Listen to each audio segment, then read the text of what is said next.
positive.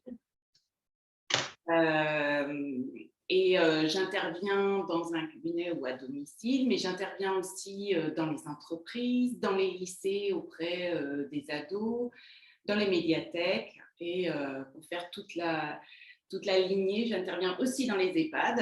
Ah oui. Toutes les générations. Voilà. Et là, je fais des ateliers sur la gestion des émotions, sur la prévention de l'audition, sur le sommeil, tout ce qui peut en fait permettre aux personnes, à chacun d'entre nous, de vivre le mieux possible et de trouver les petites astuces pour tendre vers la joie, le bonheur et pouvoir gérer justement tous les aléas que peuvent apporter la vie. Alors, c'est vrai qu'en ce moment, c'est justement un petit peu plus compliqué pour beaucoup de personnes, mais grâce à ces techniques, on arrive justement à avoir un nouveau regard et donc à avancer avec un regard positif sur tout ce qui peut se passer. D'accord. Donc, voilà l'essentiel. Merci. Et Marine, alors, quel est ton positionnement, toi ? Alors, moi, je suis thérapeute familiale et je fais aussi de la thérapie individuelle, mais en réalité, ce n'est pas si éloigné. Je travaille principalement avec des parents qui vont avoir des problèmes avec leurs enfants de troubles du comportement ou troubles du sommeil, c'est ce qu'il y a la plupart du temps. Mais je suis là aussi pour les parents quand ils voient bien qu'il y a quelque chose qui ne va pas en eux, que des fois leurs enfants les font réagir, les mettent beaucoup en colère, ou qu'il y a des choses qui sont très difficiles et qui peuvent les renvoyer à leur propre enfance. Donc, à la fois, je travaille avec les parents pour leur donner des outils concrets de compréhension de leur enfant, comment se développe leur enfant, pourquoi il réagit comme ça, qu'est-ce qui s'est mis en place qui fait que maintenant, il a un problème.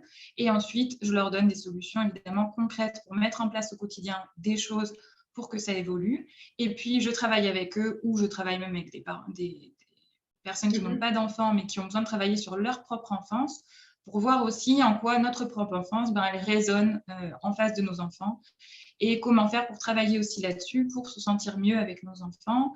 Et je dirais que mon but principal, c'est de montrer aux parents que même si là, la situation qui les amène jusqu'à moi aujourd'hui, elle est très difficile et parfois elle peut durer depuis un moment, il y a toujours une solution en réalité et eux-mêmes, ils ont toujours la capacité de changer les choses. Parfois, il suffit juste d'avoir les clés, de savoir comment comprendre leur enfant ou comment comprendre leurs propres réactions et comment mettre en place des choses au quotidien pour que ça évolue. Mais ils ont en eux toutes les clés, tout ce qu'il faut pour y arriver, donc il ne faut pas désespérer, il y a toujours moyen de réussir à sortir des situations difficiles et de reprendre confiance en soi, en sa parentalité et surtout de prendre du plaisir à être en famille. Et alors, Marine, toi, tu es donc dans quelle région ? Tu es pas Alors moi, je suis dans le Lot. Non, je suis dans le Lot, je suis en Occitanie. Du coup, je travaille beaucoup avec le réseau des parents en visio. Voilà, exactement. Et Sophie ? Moi, je suis à Asnières, donc je travaille sur Paris, région parisienne. Voilà. Donc, le réseau des parents a à cœur, en tout cas, d'avoir des intervenants. Bon, nous, on est principalement, voilà, notre origine, c'est nous avons créé l'association à Asnières, mais on aimerait beaucoup donc pouvoir développer ce concept, certes sur l'ensemble de la région Île-de-France, et c'est ce que nous sommes en train de faire, mais aussi de pouvoir un jour peut-être développer ce concept dans d'autres régions. Et ça nous tient vraiment à cœur de pouvoir être au plus proche des parents et de tous les parents. Et alors, pour en revenir à vous, mesdames, qu'est-ce que vous avez dispensé dans le cadre du réseau des parents ? Quel type d'action ? Est-ce que vous pourriez chacune nous décrire un petit peu comment ça s'est passé ? Voilà, quel thème vous avez abordé et, voilà, et dans quelles circonstances ? Sophie ? Alors, moi, je suis intervenue en visio, vu les circonstances cette année. J'ai fait entre autres un atelier sur la gratitude, une émotion qui est importante et qui donne vraiment à celui qui reçoit, mais aussi à celui qui donne et à tous ceux qui l'entourent. Je ne sais pas si vous avez suivi Roland Garros, mais il y a une vidéo en ce moment sur les réseaux sociaux avec Djokovic qui a donné sa raquette à un enfant qui, en fait, tout le long du match, d'après ce que dit Djokovic, l'a encouragé, lui a dit de continuer, de se battre. Et donc, a priori, il l'a entendu. Et pour le remercier, il lui a donné la raquette. Et donc, sur les vidéos, on voit la joie que l'enfant a à réceptionner cette raquette. Mais du coup, on voit aussi toute la joie que ça donne à ceux qui l'entourent. Donc, c'est ça la gratitude, en fait, c'est avoir la reconnaissance de quelqu'un nous a apporté quelque chose et le bénéfice que ça apporte. On sait aujourd'hui, les scientifiques ont fait des études et il y a vraiment un bénéfice pour rebooster le système immunitaire. Enfin, il y a plein de choses qui se passent à l'intérieur de nous et à l'intérieur de ceux qui nous entourent, à l'intérieur de celui qui donne, à l'intérieur de celui qui reçoit. Donc, voilà. Cette émotion, la gratitude, c'est vraiment important et en prendre conscience d'une personne nous a apporté quelque chose et que grâce à elle, eh bien, on a pu avancer, évoluer. Ça, c'est vraiment quelque chose d'extraordinaire. Et donc, voilà, durant cet atelier, on a essayé d'avancer et de trouver une personne où ça peut même être juste un paysage ou quelque chose, mais qui nous a donné un élan, en fait, et qui nous a permis et avoir ce regard et se dire, OK, merci pour ce paysage, merci pour ce geste, merci, voilà. C'est vraiment quelque chose de très important. Le merci en famille, c'est quelque chose à travailler, hein. C'est pas forcément acquis. Et comment les parents ont reçu ton message? Toi, est-ce que tu as pu avoir des retours ou qu'est-ce que tu as perçu lors de cet atelier, justement de la réceptivité des parents sur ce sujet? Alors, ça dépend en fait de leur évolution, justement. Alors, c'est vrai qu'en visio, ce n'est pas toujours aussi facile qu'en présentiel, je trouve, mais il y a certains qui ont très bien accueilli cet atelier parce qu'ils étaient prêts, parce que justement, ils ont ce regard qui leur permet de reconnaître qu'ils ont eu une chance et quelque chose où quelqu'un leur a apporté cet élan. Et puis, il y en a d'autres qui sont mal à l'aise parce qu'ils ne sont pas prêts encore, parce qu'ils ne sont peut-être pas encore arrivés jusque-là. Et donc, là, ils ont plus de mal à prendre ce recul qui est nécessaire pour remercier, en fait, et s'apercevoir que quand on avance, on a besoin de tous les autres, en fait. Tout seul, c'est difficile. Et que c'est grâce aux autres qu'on avance sur le chemin. Et alors, pourquoi les parents sont venus dans cet atelier? Parce que nous, Réseau des parents, on l'avait proposé avec l'intention justement de faire de la gratitude et du merci en famille, c'est super important. Merci papa, merci maman, merci mon frère, merci ma sœur pour telle ou telle chose. Et on sent bien que ça, on en a tous fait l'expérience, que ça vitalise un peu les relations. Et pourquoi les parents étaient venus? Alors, ils ont pu dire ce qu'ils cherchaient? Moi, je pense en fait que, comme l'a dit Marine, un parent qui est bien peut aider plus facilement ses enfants. C'est vrai pour tout le monde en fait. Si nous, on est bien, on peut forcément plus facilement aider les autres parce qu'on a plus d'énergie, on a un regard qui est positif, on pourrait même dire on est plus performant et donc forcément on peut aider plus facilement les autres. Et je pense que les parents ont besoin aussi de voir qu'ils ont été accompagnés, que quelqu'un leur a tendu la main pour leur permettre d'avancer, pour le transmettre aussi à leurs enfants. D'accord. J'ai fait cet atelier aussi auprès d'adolescents dans les lycées, des adolescents des lycées professionnels. Et au début, ils étaient tous en train de dire non, moi je suis personne, je connais personne, je ne veux pas. Et en fait, à force de réfléchir, de regarder, ils ont chacun trouvé quelqu'un. Et ça a été quelque chose de très fort parce qu'en fait, au début, je leur demandais d'écrire une lettre pour quelqu'un de l'établissement, donc un professeur ou un camarade, et après quelqu'un de proche. D'accord. Et donc, les professeurs, entre autres, parce que les proches, je ne sais pas, mais les professeurs qui ont reçu la lettre ont été vraiment très touchés. Et je trouve que c'est important parce que ça encourage l'élève, mais ça encourage le professeur. Enfin, voilà, c'est tout plein de choses. Et les parents, c'est pareil, en fait. Ils se sont aperçus que oui, tiens, j'avais oublié, mais grâce à cette personne, c'est pour ça que je suis là aujourd'hui. Et peut-être, moi, je peux transmettre aussi quelque chose à mes enfants et leur permettre de remercier, d'avoir ce regard bienveillant. Enfin, et alors, ce que je peux remarquer dans ma propre cellule familiale, c'est que c'est jamais acquis. Il faut le rappeler régulièrement. Mais parce que quelquefois, on est un peu sur notre chemin et on oublie de regarder en fait, à côté et de s'apercevoir qu'il y a des personnes qui sont venues nous accompagner aussi sur notre chemin pour pouvoir avancer. comme disait Marine, c'est important d'être en accord avec son passé pour être bien aujourd'hui et avoir des projets dans le futur, en fait. Donc, Marine, elle travaille sur le passé, moi, je travaille plutôt sur le présent. Et j'essaye justement de permettre aux personnes de continuer à avancer. Et c'est là où c'est très intéressant ce que tu dis, parce que tu travailles peut-être plus sur le présent, Marine, peut-être plus sur le passé, tu vas nous dire un peu. Et nous, ce qui nous intéresse, en tout cas au réseau des parents, c'est de proposer des thèmes, mais avec des approches et des positionnements différents. En fait, chaque professionnel a son regard, bon, déjà sa formation initiale, et peut apporter un regard, un positionnement et inviter le parent à faire un pas de côté par rapport à sa situation et sa problématique. Et c'est ça, cette vraie richesse, c'est d'avoir des intervenants qui ont des formations, des pédagogies différentes et qui sont certifiés, bien sûr, et compétents dans leur domaine, ça c'est très important, mais qui peuvent apporter ce regard différent, puisqu'on a tous, chaque parent, chaque personne est unique et a aussi une intelligence bien différente. Et nous, notre objectif, c'est justement de proposer cette diversité pour pouvoir toucher chaque parent en fonction de sa culture ou de son intelligence. Bref, ou de sa sensation. Exactement, en fait, sa sensibilité. Chacun n'accueille pas la même Exactement. façon des choses. Et alors, et toi, Marine, qu'est-ce que tu as proposé dans le cadre du réseau des parents ? Alors moi, il me semble que c'était au premier confinement, on avait fait une visio sur l'école à la maison, puisque moi, du coup, j'ai 2 enfants qui n'ont jamais été scolarisés. Et donc, et puis j'ai aussi cofondé une association qui regroupe là actuellement une 40aine de familles qui font l'instruction en famille, du coup, dans le Lot. Donc, c'est un sujet que je connais bien.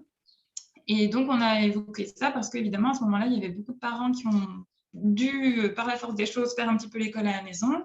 Et c'était le moment. Marine, encore maintenant, on a beaucoup de parents qui nous appellent suite à l'article que tu avais écrit sur notre site et qui demandent des informations sur ce sujet. Donc, il est toujours pertinent. Oui, c'est vrai on voit bien qu'avec le port du masque et tout ça, il y a aussi beaucoup de parents qui ont déscolarisé à ce moment-là pour éviter ça à leurs enfants. Et puis, il y a des parents qui ont pris goût, qui ont vu que en fait, leurs enfants, ils étaient très épanouis, que c'était plaisant d'avoir un autre rythme. Enfin, bon, il y a toutes sortes de raisons. Donc, c'était l'occasion de faire un peu le point sur aussi ce qui était concrètement. Parce que c'est vrai qu'à cette époque-là, les parents qui ont été forcés de faire l'école à la maison, qu'ils n'avaient pas choisi, ils l'ont fait aussi d'une méthode, en général, qui n'était pas comme ce qu'on peut faire à la maison quand c'est notre choix. Et du coup, ça pouvait donner aussi une image qui n'était pas la réalité de ce qu'on fait, nous, au quotidien, les familles en instruction en famille, et qui est en réalité très divers d'ailleurs par famille. Chacun s'organise différemment, mais il y a vraiment une grande liberté, en tout cas jusqu'à aujourd'hui, là-dedans. Et donc, c'était l'occasion d'évoquer ça. Quels sont les bénéfices pour les enfants? Comment ça se passe réellement? Quelles sont les contraintes aussi? Quels sont les contrôles? Comment ça fonctionne, etc. Pour permettre aux parents de se faire une idée et puis de voir si en effet ça leur correspondait ou pas.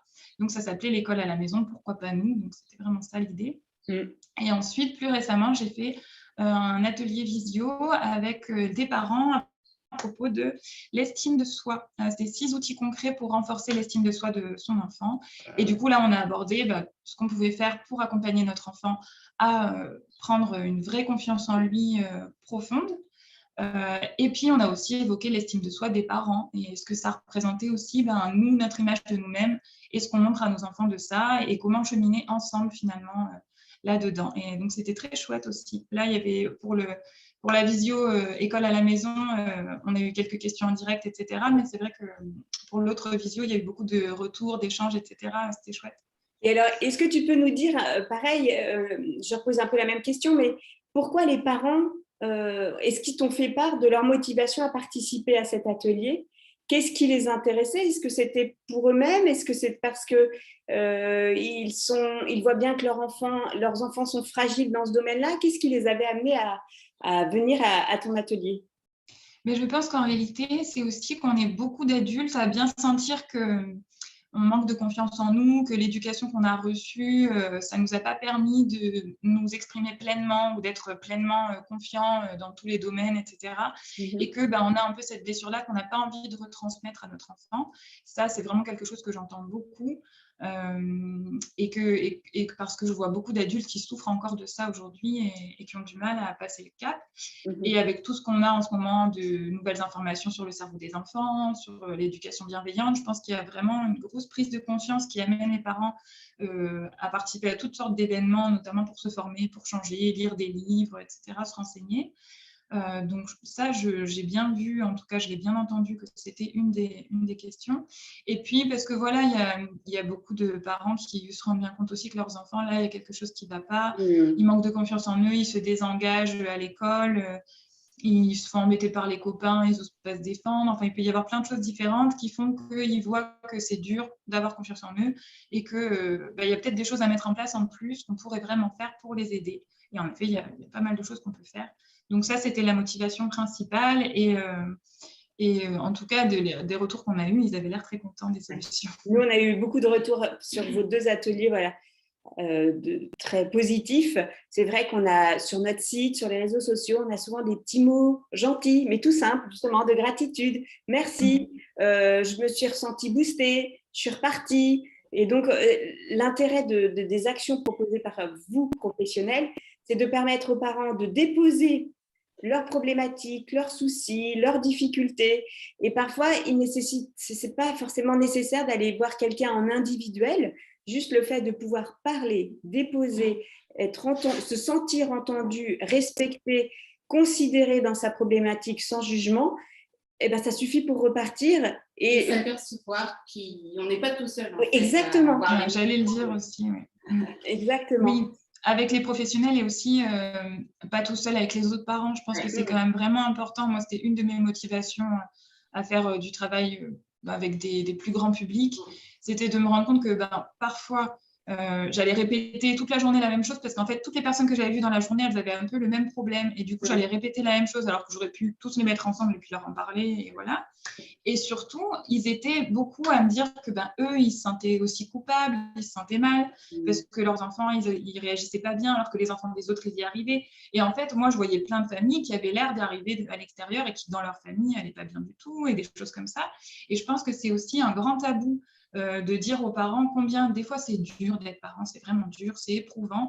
Mais en fait, c'est éprouvant pour tout le monde. On a tous des moments où on manque de sommeil, où on a quelque chose qui ne va pas, où on est confronté à quelque chose de nouveau avec notre enfant.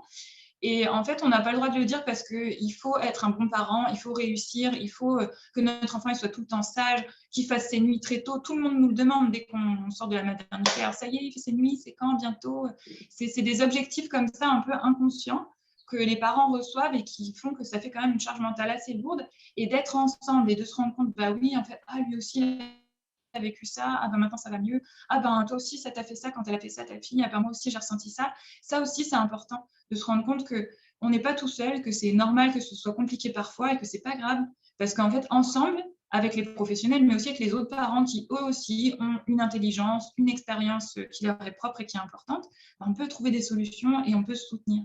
Et je trouve que c'est ça qui est aussi chouette au réseau des parents, c'est que ça permet vraiment ça, de voir qu'en fait, on peut tous être sur un pied d'égalité, puis partager nos informations et trouver des solutions pour que tous ensemble en famille, on évolue et puis qu'on partage du plaisir. Il ne faut pas oublier que les jeunes, nos enfants, c'est la future génération, c'est des futurs adultes. Et donc, si on arrive à leur faire prendre conscience aujourd'hui de toutes ces émotions, de tout leur état, forcément, ça fera des adultes beaucoup plus épanouis. Donc, c'est ça aussi qui est important.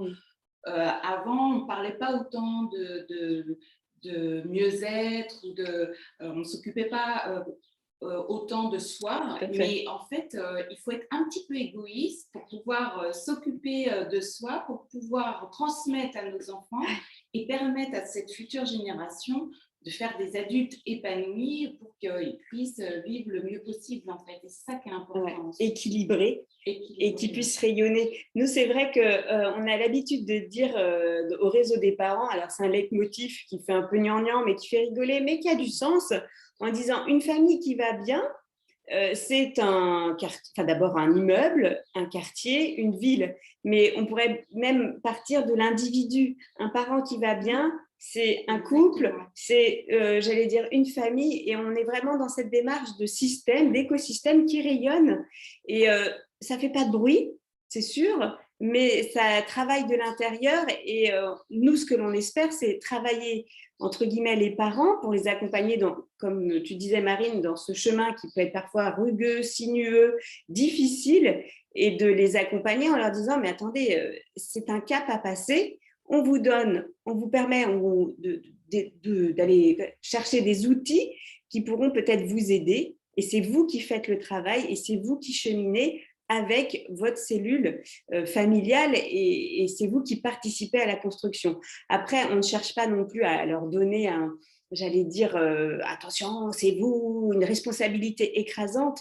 Non, ce qu'on cherche, c'est vraiment à redonner cette juste place, parce qu'une famille, elle est aussi dans un système de société. Et comme tu disais, Marine, il y a des injonctions, il y a de la société, il y a forcément une influence de la société sur la cellule familiale. Mais bref, de redire quand même aux parents, vous avez toute votre place, vous avez votre place, mais toute votre place, et prenez-la, quoi. Et c'est aussi une envie de dire, engagez-vous. Et justement, pour revenir peut-être sur cet engagement en fait, en tant que parents, on veut le bonheur de nos enfants, on veut le meilleur pour nos enfants. Et cet engagement en tant que parent, en tant qu'éducateur, il est très important, et c'est la raison pour laquelle on fait appel à des professionnels. Et j'aimerais pour finir un petit peu ce live, vous redonner la parole, Marine et Sophie, et nous dire, parler un petit peu avec vos tripes, qu'est-ce qui fait que vous vous engagez dans ce domaine? Qu'est-ce qui vous touche? Et un peu votre cri du cœur, si on pourrait finir comme ça.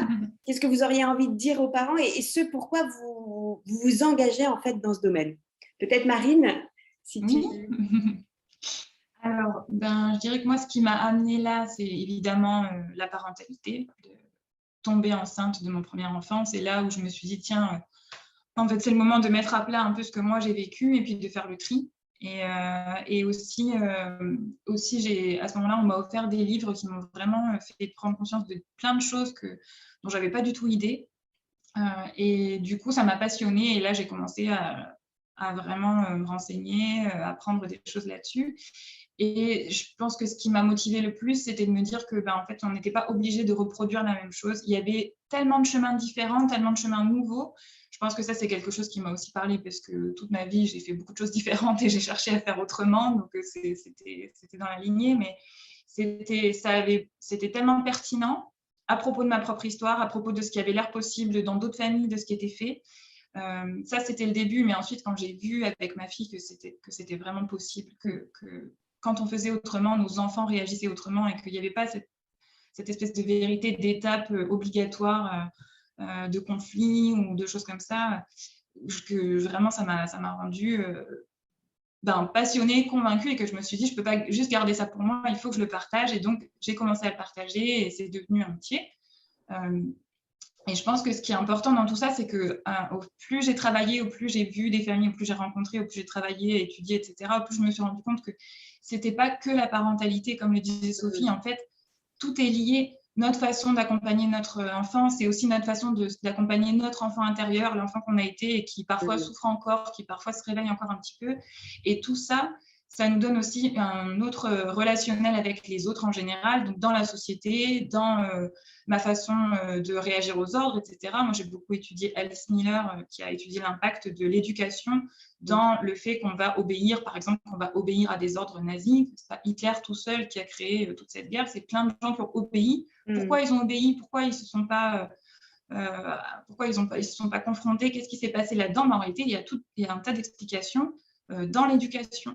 Et donc, éduquer nos enfants autrement, et bien sûr, ça les rend heureux, ça nous rend heureux, et on partage ça, mais à plus grande échelle, ça nous permet aussi de transformer ce qui nous fait du mal dans la société, et de créer aussi des citoyens de demain, comme le disait Sophie, qui vont être différents, qui vont réagir autrement, qui vont prendre leur propre pouvoir sur leur vie et sur leur environnement, et qui pourront faire mieux que ce qu'on a fait nous, je l'espère, et j'en suis convaincue. Et du coup, je pense que c'était très important pour moi de partager ça et mon cheminement entre de là où je viens et là où je suis maintenant, ça m'a vraiment fait me dire qu'en fait, tout le monde pouvait y arriver et qu'il fallait parfois avoir du soutien, avoir les bonnes informations, partager, avoir un réseau solidaire pour pouvoir évoluer, mais qu'on était tous capables de ça. Et du coup, mon cri du cœur, c'est de dire que dans mon travail, ce qui compte le plus pour moi, c'est de montrer à chacun qu'en fait, ce pouvoir-là, c'est pas moi qui leur donne, ils l'ont en eux. Et moi, je suis juste là pour le révéler, mettre un petit peu en place des choses si c'est un petit peu compliqué d'abord, mais que chacun puisse un jour se réveiller et se dire, voilà, en fait, je suis capable de faire ce que je veux de ma vie, je suis capable d'être le parent que j'ai envie d'être, je suis capable d'être la personne qui était au fond de moi et puis qui n'a pas pu s'exprimer jusque-là, et je peux partager ça avec les autres. Voilà. Merci, un beau discours, dis donc, on a envie d'applaudir. Oui, on sent que ça vient de tes tripes et c'est touchant. Merci. Et toi, Sophie, alors, qu'est-ce qui t'as envie de dire? C'est à travers mon expérience, à travers mes rencontres, en fait, des personnes que je reçois dans le cabinet, des ados, beaucoup des ados que je vais voir dans les lycées, qui ont des situations qui ne sont pas toujours faciles. En fait, je m'aperçois que déjà, il faut prendre conscience qu'on est des êtres humains et que donc du coup, on fait du mieux qu'on peut, on fait des erreurs, c'est sûr, mais j'essaye de les accompagner pour que justement, ils fassent du mieux qu'ils peuvent et qu'ils apprennent, même si jamais ils tombent, pour qu'ils puissent se relever, en fait.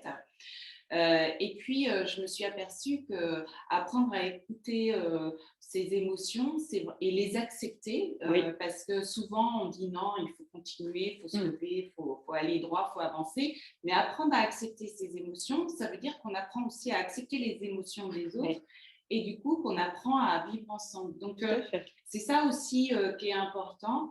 Et comme je le disais tout à l'heure, les jeunes, les enfants, ce sont les générations futures et si on veut que ce soit des adultes épanouis, il faut les amener vers le haut plutôt que, j'allais dire, un peu les rabaisser, ce qu'on entend encore régulièrement quand même de la part de certains éducateurs, certains parents, mais c'est pas forcément de leur faute, c'est parce que c'est leur histoire, c'est comme ça qu'ils ont été éduqués et qu'ils n'ont pas pris conscience justement qu'il y avait une autre façon de donner confiance et de faire en sorte que l'enfant avance.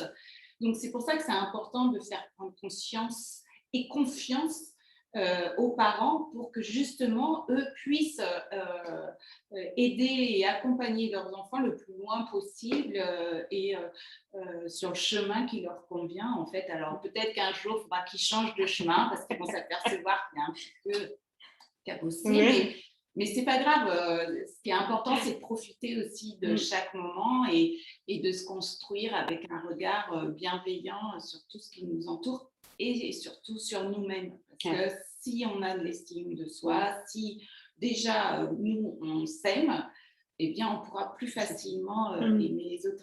Et c'est voilà, c'est tout ça, c'est le vivre ensemble, le vivre en famille, qui n'est pas toujours facile non plus. Et donc, voilà, avoir conscience, se connaître, apprendre à se connaître, apprendre à connaître ses émotions, la manière dont on fonctionne. Et ça va nous permettre, en fait, d'avancer le mieux possible dans tous les cas. J'aime bien se prendre conscience, avoir conscience de ce que l'on est, et puis quand on est éducateur et parent, de ses petits, quoi, aussi. C'est pas évident. En tout cas, on a beaucoup de chance de vous avoir, mesdames. C'est génial de pouvoir discuter avec vous et que vous puissiez, entre guillemets, nous ouvrir aussi votre cœur et ce qui vous passionne, ce qui vous anime. Et en tout cas, c'est chouette de voir qu'on n'est pas les seuls, que le réseau des parents regroupe, je vous disais, une centaine d'intervenants qui sont passionnés par ce même but qui est d'apporter et de partager, en tout cas apporter une aide, un soutien, une valorisation et de dire aux parents, ayez confiance, prenez conscience aussi de ce que vous êtes et en gros, vous êtes les meilleurs pour vos enfants, outillez-vous et on a confiance en vous. Et ce n'est pas forcément le discours ambiant de la société, mais c'est juste ça aussi qu'on essaye de contrebalancer et de dire vous avez un super potentiel, j'aime bien le mot de pouvoir, reprenez un peu le pouvoir de votre vie, le pouvoir de choisir l'éducation que vous voulez pour vos enfants. C'est vraiment j'allais dire un bol d'air et je pense une bonne nouvelle en tout cas à dire aux parents. En tout cas, donc grand merci Marine et Sophie pour ce partage, cette profondeur et aussi de voir cet engagement au bénéfice des personnes, mais aussi, si on voit plus loin, de la société et des générations futures. Donc, grand merci de votre participation. J'espère qu'un jour, nous aurons encore l'occasion de pouvoir échanger sur ces sujets qui sont fort passionnants, l'éducation, la connaissance de soi, bref. Je vous invite en tout cas à suivre toutes les actions du réseau des parents pour l'année future, puisque là, ça y est, notre programmation est terminée. Nous avons eu notre dernier atelier hier soir et nous recommencerons donc fin septembre, début octobre. Donc, n'hésitez pas quand même à nous suivre, bien sûr, sur les réseaux sociaux tout cet été et puis donc à participer à notre réseau don. Si vous souhaitez soutenir notre action, souhaitez soutenir l'engagement de ces professionnels au service des parents, vous pouvez faire donc un don en ligne sur notre site réseaudesparents.org. Je vous dis à tous grand merci Sophie, merci, grand merci Marine. Et puis à très bientôt dans des ateliers, conférences et tous ces outils pour les parents. Oui, à bientôt. Merci. Au revoir. Au revoir.